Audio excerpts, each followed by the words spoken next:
the service of the deen. And we covered many different prophets. Inshallah, today we'll begin with a new prophet, and that is Sayyidina Ayyub alayhi salatu wasalam.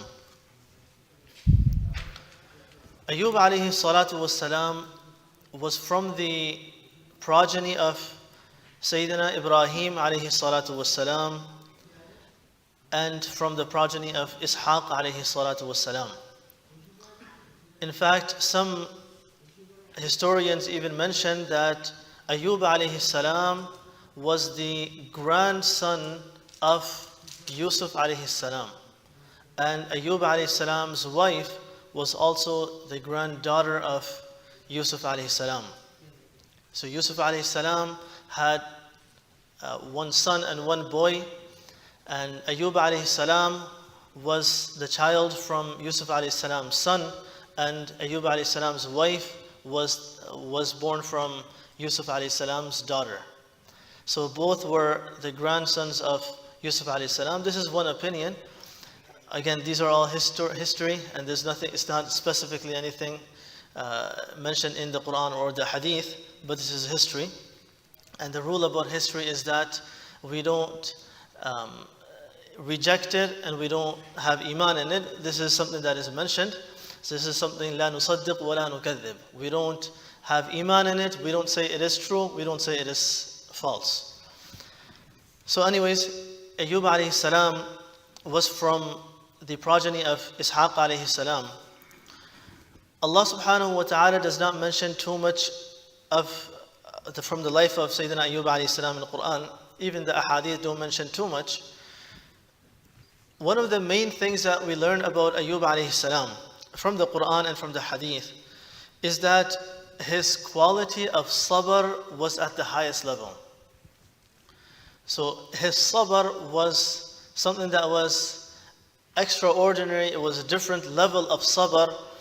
Allah subhanahu wa ta'ala made him go through so many hardships, so many difficulties, and on each of those tests and those difficulties, Ayyub alayhi salam was at the highest level of sabr. There was no complaints, there was no crying over those. He always accepted them, and he had this iman that this is from Allah subhanahu wa ta'ala, this hardship is coming from Allah, and there has to be some khair and some good in this. And he always passed those tests, and he always did sabr on all of those difficulties. And this is the rule of Allah subhanahu wa ta'ala also, that whenever Allah subhanahu wa ta'ala chooses some people as His close servants, as His beloved servants, He makes them go through some hardships and difficulties. And we see this even till today, that when we see someone that is a pious person, someone that is very close to Allah subhanahu wa ta'ala, we see a lot of difficulties in that person's life. And this is, like I said, this is the rule of Allah subhanahu wa ta'ala, that He does make those types of people go through difficulties. And the purpose for that, the reason for those difficulties, is to make their levels higher in akhirah and make them more closer to Allah subhanahu wa ta'ala. It becomes a means of forgiveness of their sins. So these tests and these difficulties become a source of khair, become something that's good for that person. And Allah subhanahu wa ta'ala gives this difficulties to His chosen servants, to give them that high level in akhirah. This is why Rasulullah sallallahu alayhi wasallam, he mentions in one hadith too, أَشَدُّ النَّاسِ بَلَاءً الْأَنْبِيَاء. The most difficulties and the most difficult situations are given to the Anbiya alayhimus salam. The prophets, they go through the worst, and they go through the very major difficult and trials. And then ثُمَّ الصَّالِحُونَ, and then those who are the pious servants of Allah. So sulaha, even Allah subhanahu wa ta'ala makes them go through difficulties. So this is something that we can learn from here, that whenever we are coming into deen or practicing deen, difficulties will come in this path of deen, in the path of Islam, in the path of getting close to Allah subhanahu wa ta'ala. There are difficulties that we have to go through, and it depends on the level of the person. Some Allah, some go through major difficulties and hardships. So Allah subhanahu wa ta'ala tests the people according to their level. And like I said, these trials do come on the path of practicing the deen.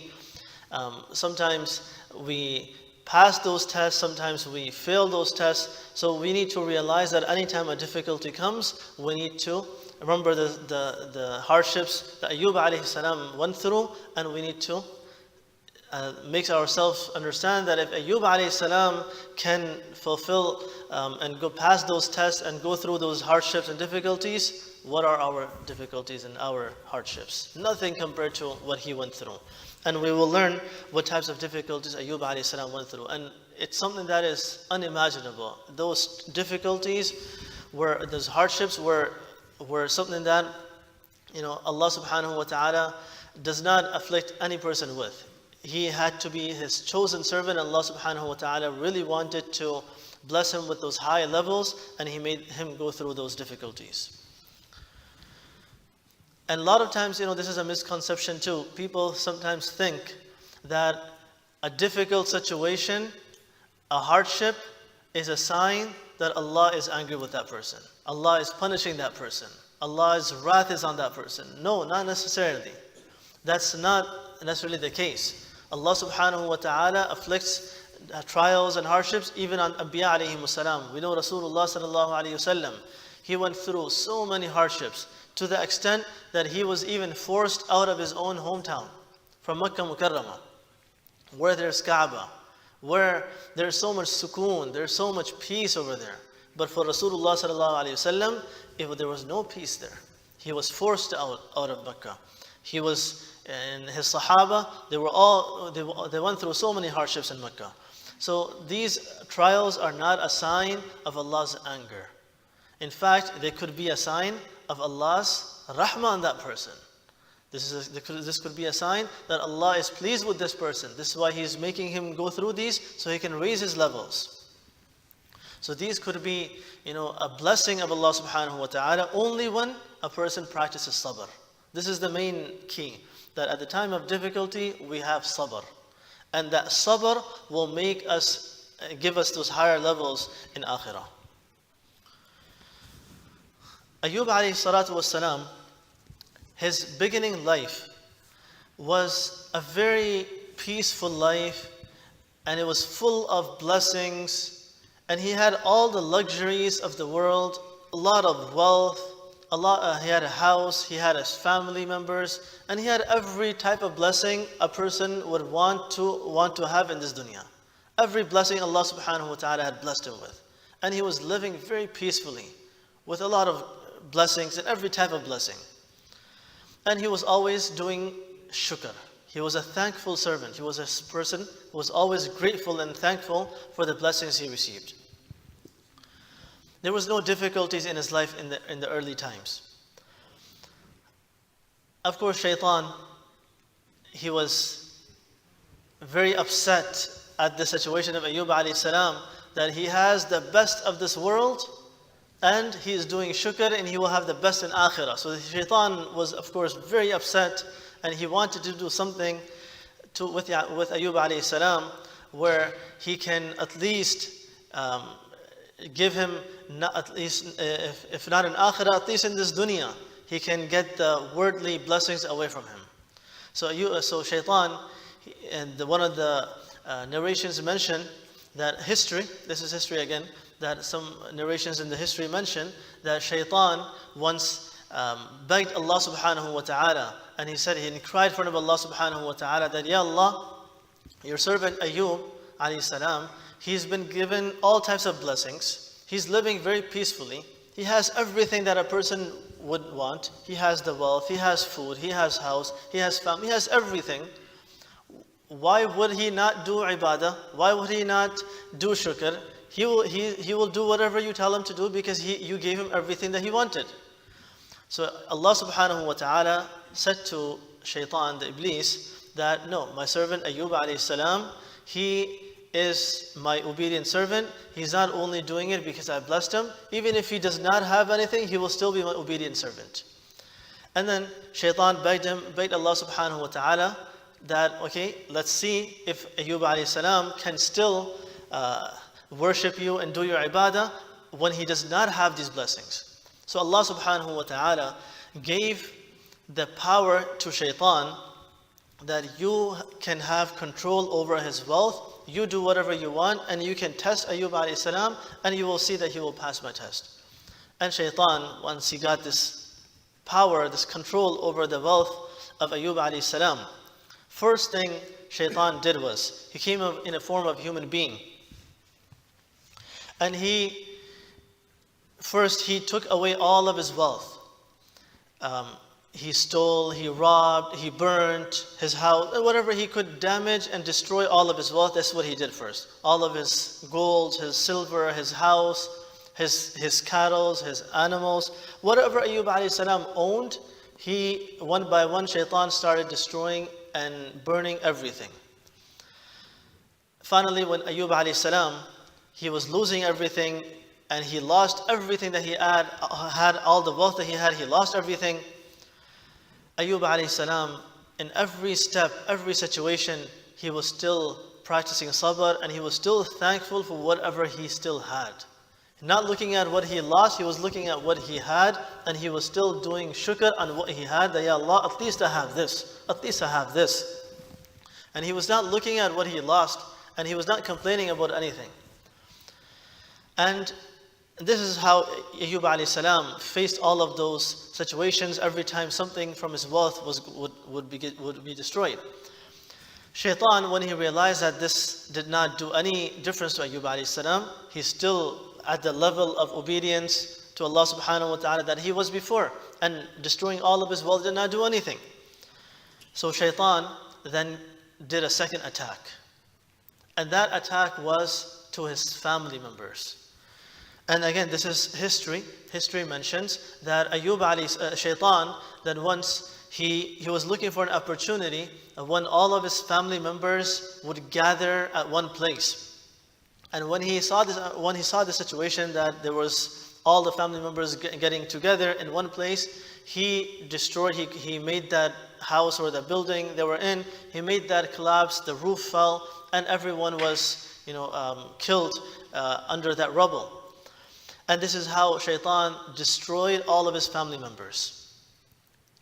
And now again, Ayyub alayhi salam, he lost his wife, he lost his children, he lost all of his relatives, family members. But again, he did not complain. And again, he was as obedient as he was before to Allah subhanahu wa ta'ala. And again, he was only looking at what he had and not looking at what he lost. And this is the lesson that we can learn from Ayyub alayhi salam, that never looking at what we lost, never look at what Allah subhanahu wa ta'ala took away. Look at what he has given us. There's so many blessings that he still has given us that others don't even have that. So this is what Ayyub alayhi salam would always do, and this is the lesson that he's teaching us, that always be sabir, be patient, and look at what you have. And again, looking at the situation of the world, we can all understand how much blessings we are in. Looking at throughout the world, different people are going through so many situations and difficulties. We cannot even imagine being in their situation even for a day. They're living with those situations for their entire life. They are born with those difficult situations. They're growing up with those difficult situations. And they're spending their entire life. And like I said, we cannot even imagine living for a moment in those situations. Hunger, we don't even know what hunger is. Staying away, not having food for days upon days. We don't know what that means. We never went through those situations where we did not have something to eat or drink for a full day. 2 days, 3 days, 4 days, they don't have food to eat. They're dying out of hunger. There are people like those in the world. So looking at what we have will make us a person who will always be doing shukr, because there's so much that we have compared to what we don't have. So this is the lessons, this is the teachings that we can learn from the story of Sayyidina Ayyub alayhi salam. Anyways, this attack of Shaitan, he attacked 2 times. One, he destroyed all of his wealth. That did not change Ayyub alayhi salam. Second attack was he destroyed all of his family members. That did not change Ayyub alayhi salam. After this, because Allah subhanahu wa ta'ala only gave shaitan the power over his wealth, the wealth of Ayyub alayhi salam and his family, so he was able to only attack and hurt Ayyub alayhi salam from that direction. When these did not work, shaitan went and complained to Allah subhanahu wa ta'ala that, "Oh Allah, Ayyub alayhi salam, we saw that nothing made a difference. That is because he still has his health, he still has his own body, he's living his life, he doesn't care about what others are going through, what everything else happening in the world. His own health is good, he is in a good shape. So Ya Allah, give me control over his own body too." Again, this is history, not necessarily this is exactly how it happened, but this is what is mentioned, so we will go with that. Shaitan was given control over the body and the health of Ayyub alayhi salatu wasalam. And the history that mentions that Iblis then came in a form of a human being, in a person, and he read something and he blew something onto Ayyub alayhi salam, by which Ayyub alayhi salam went through a lot of sicknesses and diseases, and he had all of these, pimples and those types of diseases on his body. And Ayyub alayhi salam then was extremely sick. When we had this virus some years ago, it was such a virus that people would want to stay away from each other. They would not want to go near each other. And people living in the same block would not see each other for months. Living across each other, living in the same streets, in the same neighborhood, but we could not see each other. No one wanted to get out, no one wanted to meet anyone. Masjids were closed, right? This was the sickness gets to that level, the viruses get to that level, people don't want to meet that person, and they don't want to, be near that person who was afflicted with that sickness. Similarly with Ayyub alayhi salatu wasalam, when he was afflicted with those diseases and sicknesses, people automatically started to distance themselves from Ayyub alayhi salam. And now no one is coming near Ayyub alayhi salam. Everyone is scared that we don't want to get near him. If we go near him, we will get that sickness, we will get that disease. Finally, a time came when they even had to force Ayyub alayhi salam out of the town, out of the city, that you cannot even be in our neighborhood, in our city. And they forced him out. Some narrations even mention that they forced him out of the city, and they told him that you can only reside where the garbage dump area is. Not even in just an abandoned area. No, they took him and they put him over there. Again, Allahu Alam, but it doesn't look like this could be true, because this is not, Allah subhanahu wa ta'ala does not put the Anbiya alayhi salam in these types of situations where they are humiliated. This is not the way Allah subhanahu wa ta'ala deals with Anbiya alayhi salam. But again, this is history, that's what I'm mentioning, but not necessarily this is true, and most likely it might not even be true. But this is true, that he was forced out of the town. Where exactly he was forced out of the town, that is something that doesn't look true. But he was, because of the sicknesses and diseases, he was made to leave that town and the city. How long did he remain in that difficult situation without his wealth, without his family members, with that sickness? There's different opinions amongst the historians. Some say it was 3 years, some say it was 12 years, and some even say it was 18 years. Anyways, it was a long period of time. It was years. It was not just some days or some months. It was many, many years where he was in that situation of extreme difficulty. Not just months. It was years. Minimum is 3 years, and some say up to 18 years. And again, that whole time, all of those years, with all of those difficulties, he did not even complain once. Not even complaining once. He always was okay and satisfied with what Allah had written for him, and he believed that if Allah has destined this for me, this has to be khair, it has to be good. And this is called Iman bil Qadr, believing in the taqdeer, that whatever Allah has written for me, whatever Allah has destined for me, that is good for me. Even if some difficult situations come, we believe that Allah has written it, there has to be some khair in this. When Ayyub alayhi salam, now he's living in that difficult situation out of the city alone. Some historians even mention that his wife was still present, and she would come and look after Ayyub alayhi salam, her husband. And she would sometimes bring some food and ask him if he needed anything, and she would look after the needs of Ayyub alayhi salam. And because she was coming back and forth to Ayyub alayhi salam and to the city, later on, the people of that city, they even prohibited and they even restricted his wife from visiting the city after visiting Ayyub alayhi salam. And the time came soon later when she was not allowed to come back to the city, and Ayyub alayhi salam with his wife, they both remained alone outside of the city. Imagine living outside of the city, not interacting with anyone, not meeting anyone. You're not allowed to come into the city. You're not allowed to see anyone. You're not allowed to meet anyone. Where are they eating from? Where are they, what are their living situations? We can only imagine how difficult of the situation that would be.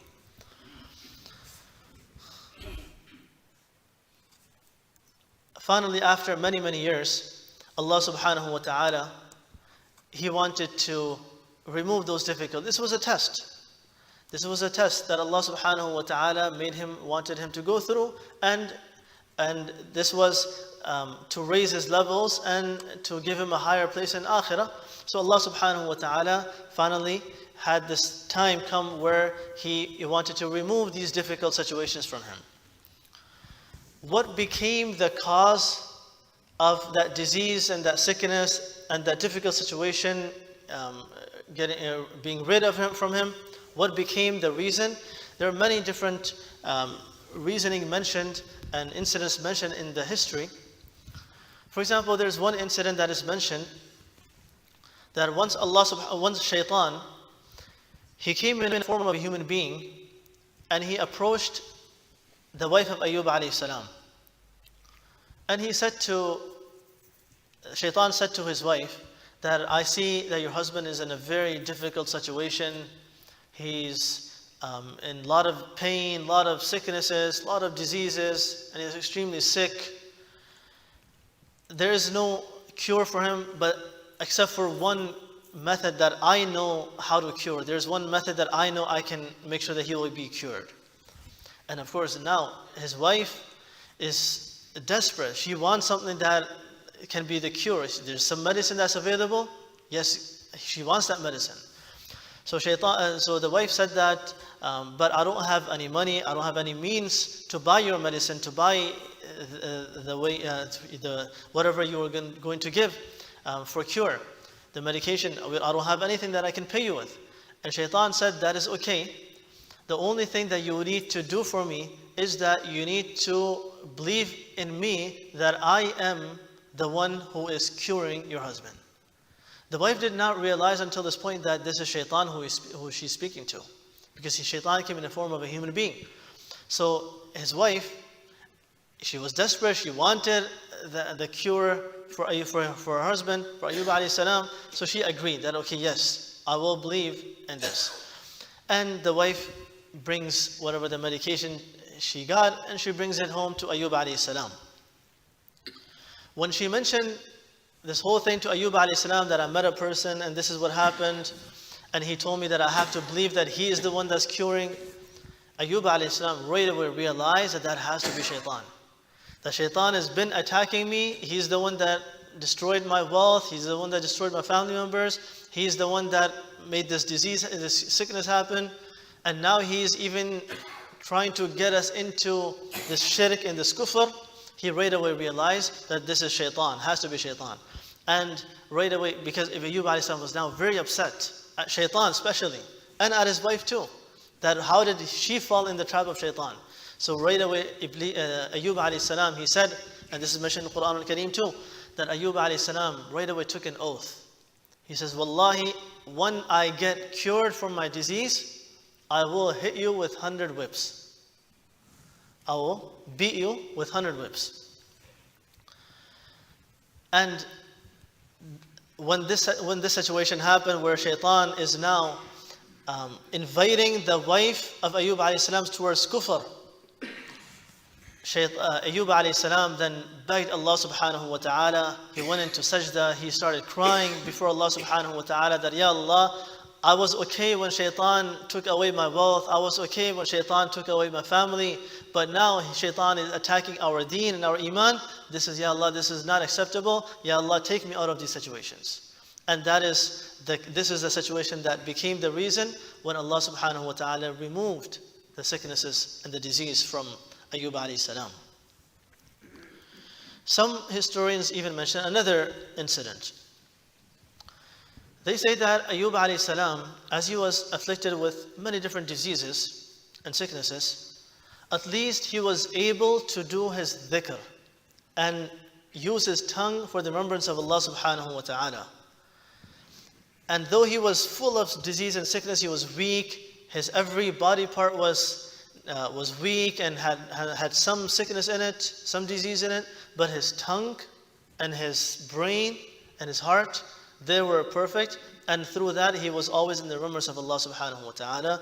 Finally, when the sickness was spreading and it was getting to his tongue, when the disease was getting to his tongue, that is when he begged Allah subhanahu wa ta'ala that, Ya Allah, until now at least I was able to do the dhikr through my tongue, but now this disease is going to stop me from the dhikr of Allah, from remembering you through my tongue. Ya Allah, remove this sickness away from me. And that is when Allah subhanahu wa ta'ala removed his sickness and disease from him.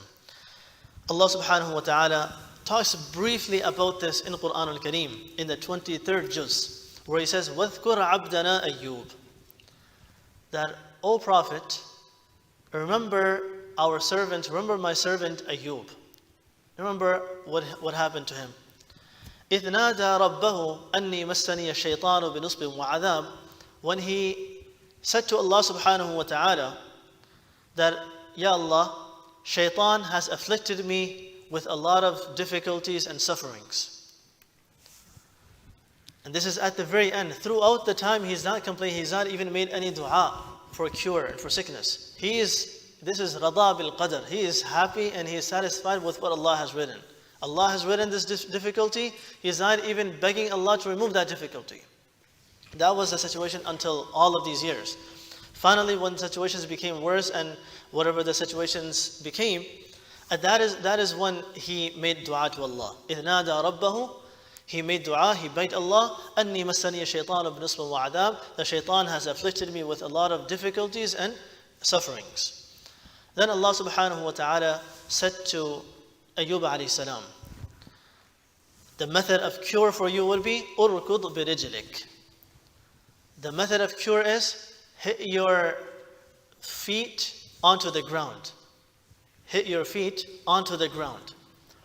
And what will happen is a fountain of water, spring of water will gush out of the ground. هَذَا مُغْتَسَلٌ بَارِدٌ وَشَرَابٌ. This will be a water for your shower, and it will be water, a cool water for your drink. And this is where Allah subhanahu wa ta'ala now instructed him that when you hit your feet on the ground, water will come out. Take a shower with that, and take a ghusl with that water, and drink some of that water. Upon doing this, upon taking a shower, and upon drinking that water, right away, Allah subhanahu wa ta'ala removed all of his difficulties and his diseases and his sickness, and he became healthy and became perfectly fine, as if nothing had ever happened. In fact, the next ayah mentions that Allah subhanahu wa ta'ala blessed him with more health, more wealth, more family compared to what he had before. He had a lot before. He was living a very peaceful life and full of blessings. But now he is given even more effect of sabr, benefit of sabr, that when Allah subhanahu wa ta'ala tests someone and the person practices sabr, Allah subhanahu wa ta'ala in return gives him more than what he had before. Allah subhanahu wa ta'ala mentioned the next verse, وَوَهَبْنَا لَهُ أَهْلَهُ وَمِثْلَهُمْ مَعَهُمْ. We blessed him And we gave him back his family and twice as many more family members. وَمِثْلَهُمْ مَعَهُمْ. Double the amount. So some historians mention that before he had 14 children, 7 boys, 7 girls. And now after this situation, he got 28. Double the children. And everything was multiplied in his wealth, in his health. And this happened, and especially his health, it was instant. As soon as he took that shower and he drank that water, he became cured and he became healthy. His shape changed. His weakness was gone. And it's mentioned that at this time when he was taking a shower and he was drinking that water, the wife was gone out somewhere. She was not present at that time. She went out to look for some food or whatever. And when she returned back a little later, she came into the house and she was asking a person sitting in there that where is Ayub? And that person is saying, I am Ayub. And she was not able to recognize that this is Ayub alayhi salam, because the situation was changed so quick. So Allah subhanahu wa ta'ala blessed Ayub alayhi salam with all of those blessings and his health and whatever he had before, and he gave him even more after this sabr that he practiced. And now one thing that was left was Ayub alayhi salam had taken an oath that if I get better and if I get my health, I will have to beat you with 100 whips. And now what do you do in this situation? It is mentioned that when Ayub alayhi salam reminded the wife that I had taken an oath and I need to fulfill my oath, what do you say? How should we do this? And the wife, because she was the wife of Ayub alayhi salam, she was the wife of the Prophet, she automatically, right away, she agreed and she said, yes, you made that oath, you need to fulfill it. Don't break your oath. Breaking the oath is a sin, so I'm not going to come on your way. You can do whatever you have to, you can beat me, you fulfill your oath. And she submitted herself. But of course, Allah subhanahu wa ta'ala had other plans. Allah subhanahu wa ta'ala revealed to Ayub alayhi salam, and he said, وَخُذْ بِيَدِكَ ضِغْثًا. Allah subhanahu wa ta'ala mentions this in the Quran, وَخُذْ بِيَدِكَ ضِغْثًا فَاضْرِبْ بِهِ وَلَا تَحْنَثْ. That, O Ayub, whatever happened in the past, you took an oath, you need to fulfill it, but the method of that fulfilling the oath would be that you will take a branch that has small pieces, what do we call those? A branch that has small twigs, or those types of things, small pieces attached to it. Take a branch that has 100 of those pieces and just hit it once, and it's as if you had hit her with 100 whips. This is Allah subhanahu wa ta'ala saying, خُذْ بِيَدِكَ ضِغْثًا. Take a bundle of branches and hit her with this, وَلَا تَحْنَثْ. And this way you will not break your oath. And Allah subhanahu wa ta'ala, again, we can see the help of Allah, the rahmah of Allah with practicing sabr, that Allah subhanahu wa ta'ala is helping his servant, Ayub alayhi salam. That in normal situation, a person would have to fulfill his oath and he would have to take 100 whips and hit in order to fulfill that oath. But Allah subhanahu wa ta'ala made a situation, gave him a way out of this, and he made it easy for him. And the reason for this, Allah subhanahu wa ta'ala's help with Ayub alayhi salam in this situation, the reason for that, Allah is mentioning, Inna wajadnahu sabira. This is because we found him to be very patient. We found him to be patient. He was sabir, he was practicing sabr. Ni'mal abd, he's a very good servant of mine. He was an excellent servant of mine. Innahu awwab, and he was always turning towards me. So these are the qualities that Allah subhanahu wa ta'ala is mentioning, two important qualities of Ayub alayhi salam. And these are the two important lessons that we can learn here. One is, Inna wajadnahu sabira. We found Ayub alayhi salam to be very much practicing sabr. And number two, Innahu awwab. He was always turning towards me. He did not turn towards the people. He did not turn towards the wealth and the business and towards the worldly things. He always turned towards Allah subhanahu wa ta'ala. May Allah subhanahu wa ta'ala allow us to learn from the lessons that are in the stories of Sayyidina Ayyub alayhi salam, and may Allah subhanahu wa ta'ala always protect us from all of the difficulties, and anytime we do face difficulties, may Allah subhanahu wa ta'ala also allow us to do sabr, and may Allah subhanahu wa ta'ala raise our levels in akhirah also. Wa akhiru da'wana alhamdulillahi rabbil alameen.